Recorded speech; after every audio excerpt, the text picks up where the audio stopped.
Magkadikit talaga, mga kababayan. Hindi siya senador ng Pilipinas, ng mga mamamayang Pilipino. Senador siya ni Digong. Just to serve Digong, para si Bongo. You see, wala siyang pakialam doon sa mga sabagay. Sila talaga yung author ng tukang-tukang, AJK. Kaya iwas sila, mga kababayan. Pero inamin niya, talaga niyang may human rights violation. Nasilo mismo sa kanyang sariling bibig si Bato.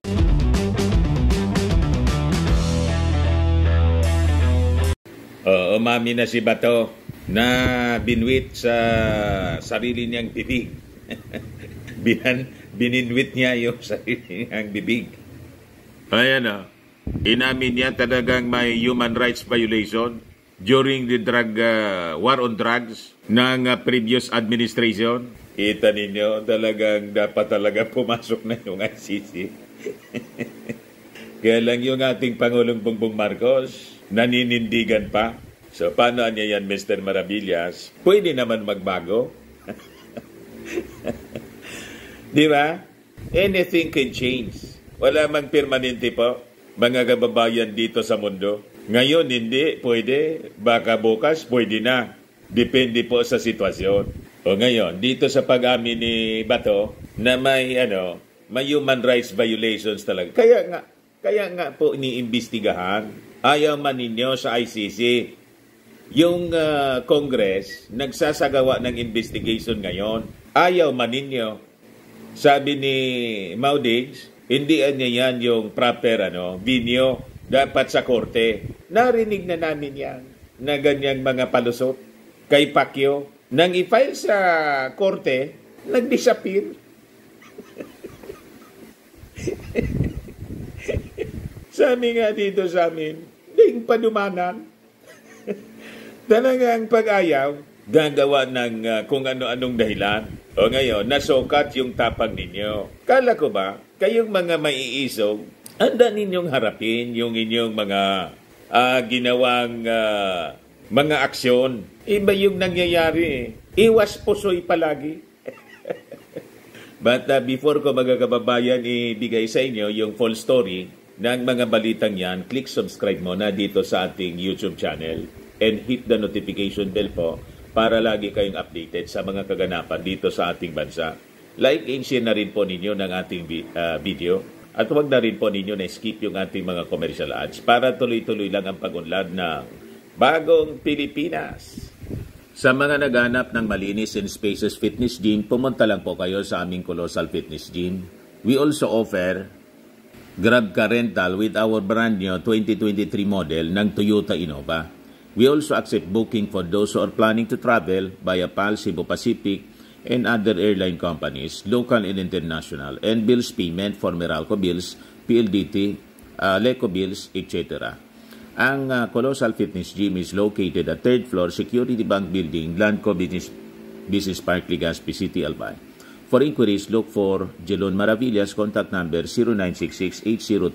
0966-802-0949.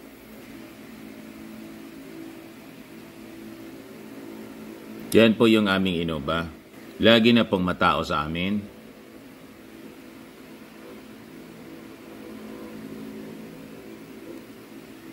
Yan po mga bago naming clients. Pati mga foreigners po, mga British tourists po sila. Na-set up na rin po yung aming mga bagong gym equipment. Yan po, may treadmill na rin po kami. Ito naman po yung bago naming product na binibenta online. Eye Glow Serum, whitening po siya. Tingnan ninyo yung epekto sa aking anak na architect before and now. Yung mga inquiries po ninyo, dumiretso na lang kayo sa kanyang Facebook account, Riz Maravillas. O ito naman po, mga kababayan, Firmax Firming and Lifting Cream. Pinapahid po sa mga pulses and affected area. Mainam po siya sa mga pains at paninigas na mga kaso-kasuan. Ito, Automax Radiant Serum. Sa mukha naman yung application. Anti-aging po siya. You will look 10 years younger than your age. Sa mga cancer patients naman po, baka lang gusto ninyo itong itry. Neng siya Red Mix Fruit Drink. Hindi man po siya gamot, food supplement siya. Kaya lang, gawa siya mga kababayan sa goji berry. Yung goji berry may anti-cancer properties. O yung mga inquiries ninyo, dumiretso na lang kayo sa aming messenger sa Facebook para masagot namin agad. Ayos pa. Ayos na ayos niya, Mr. Maravillas. O ito si Bato. Sa interview ng mainstream media, Manila Bulletin, pakinggan po natin yung sinasabi niya. Sa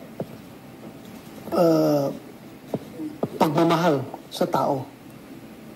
Ayaw kung siya lang ang humarap doon na wala ako. Kailangan kasama ako dahil unfair naman sa kanya, no? Siya ang presidente doon, ako ang chief PNP. I was his implementer on the war on drugs. Tapos hayaan ko lang siya humarap doon. O kung may mga tanong doon na hindi kayang tanungin, hindi kayang sagutin at his level as the president, yung sa level ng chief PNP na tanong, dapat masagot ko rin. Hindi ko hahayaan na hindi ko siya matulungan pag siya tinatanong. So, Sir, you said nalaman nyo kagabi final answer ni dating Pangulong Duterte na hindi siya darating. What was the conversation about? Was it over the phone? And ano pong reason ng Pangulo ba't hindi siya darating sa hearing? Well, I was just informed by one of his former cabinet member. Nagsabi sa akin na hindi mag-attend si Pangulong Duterte. So, I just got the information from somebody.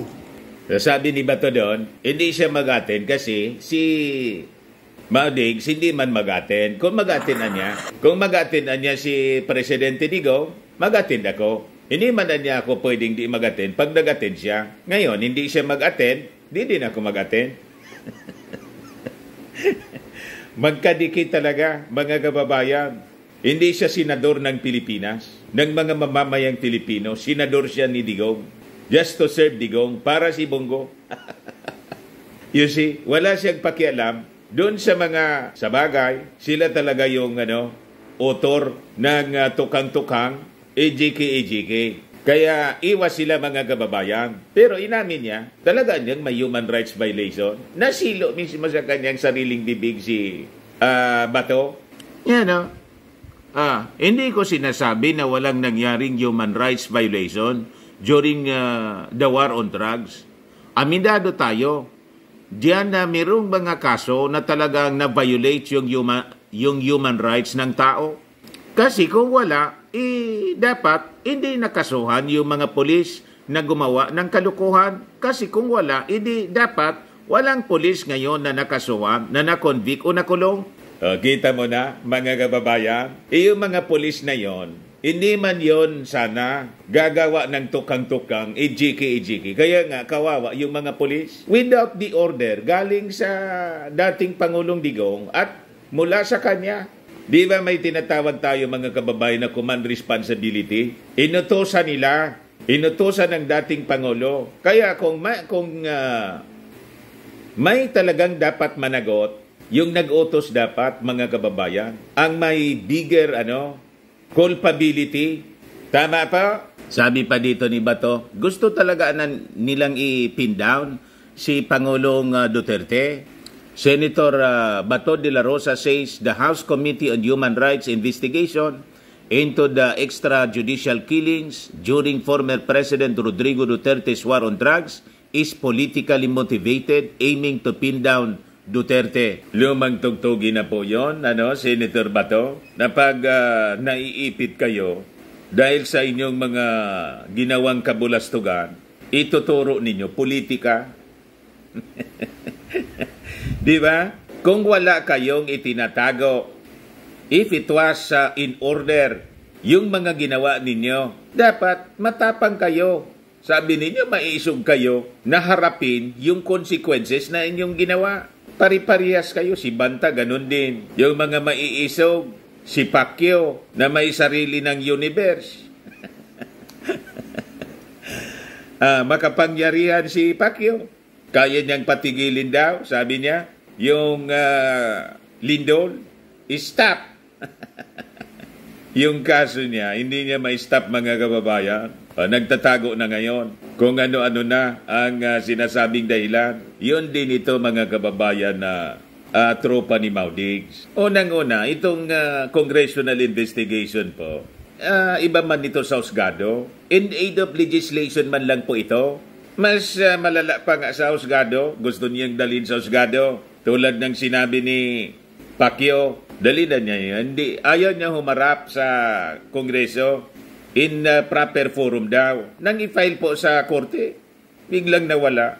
Malamang yun din ang direksyon nito, mga kababayan. Ang intensyon lang ng Congress po, mabigyan ng katarungan yung mga biktima nila at kung ma-justify nila, mga kababayan, yung sabi nila war on drugs, o di makakatulong yon sa paglinis ng kanilang pangalan. Tama ba, mga kababayan? Tama po?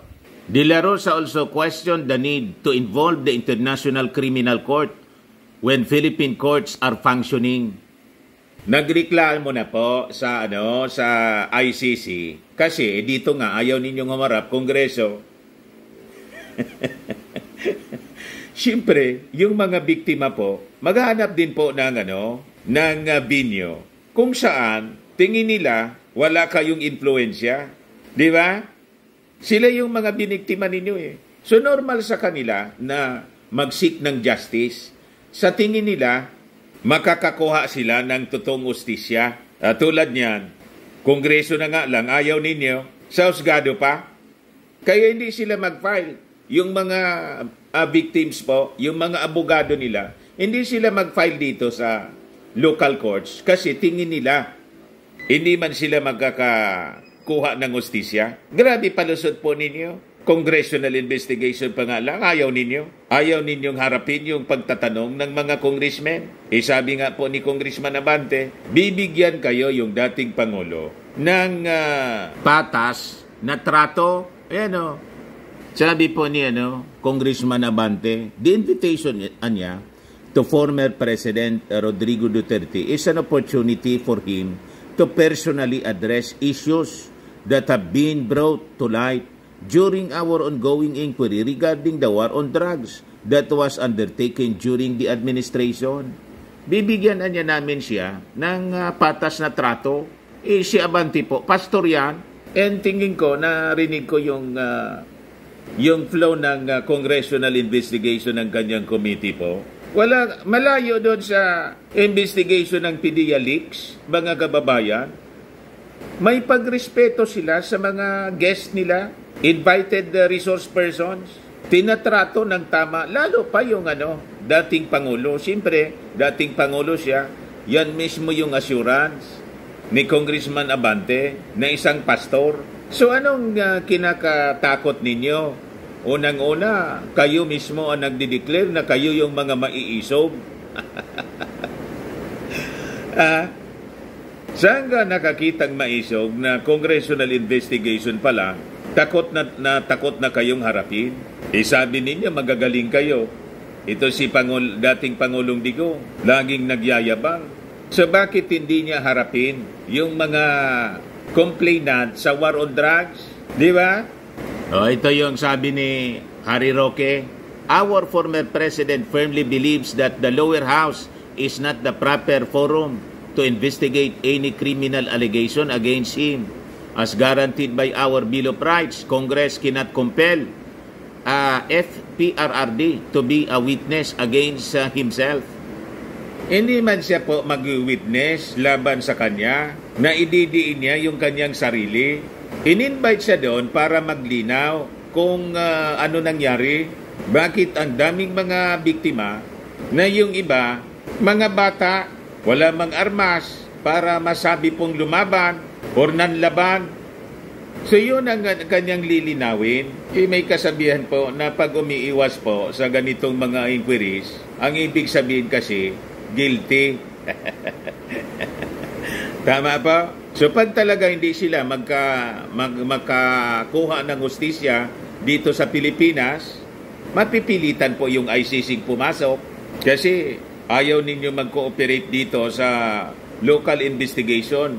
Kongreso pa nga lang, in aid of legislation. How much more kung sa husgado? Di ba? Tapos sabi niya, Tatay Digong is unafraid to face all his accusers in any domestic court He will cooperate and participate in any criminal investigation provided that Filipino prosecutors conduct the proceedings, sabi po ni Harry Roque. Mga palusot man lang po ninyo.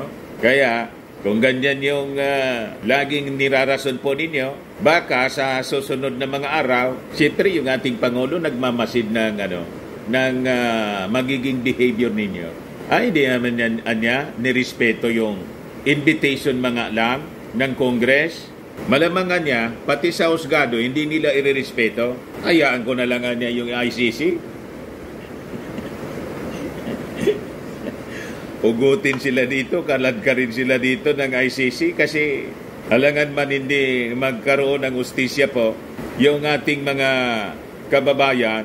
Sabi po sa report, more than 20,000 po yung biktima sa war on drugs. So nasa sa inyo yan eh. Pagdating ng oras na pumasok yung ICC, ituturo naman ninyo yan, isisisi ninyo sa ating Pangulong Bongbong. Di ba? Sabi nga natin mga kababayan, normal, natural din dito sa mga naging biktima ang mag-seek ng hustisya. Dito sana na-convince ng Congress na dito through congressional investigation at least maihayag yung kanilang mga reklamo. Yung inireklamo, ayaw man mag-participate, parang China, ayaw sa international law and order. Gusto gumamit ng puwersa. Hindi nila nire-recognize yung right natin sa West Philippine Sea. Basta sila lang yung kung ano yung claim nila, yun ang tama. Yun din po mga kababayan itong kampo ni Maudigs. Basta sila lang ang tama. Yan ang mga mindset nila, mga kababayan. Ayan man lang po. Ako po si Dante Maravillas. Bye-bye. God bless.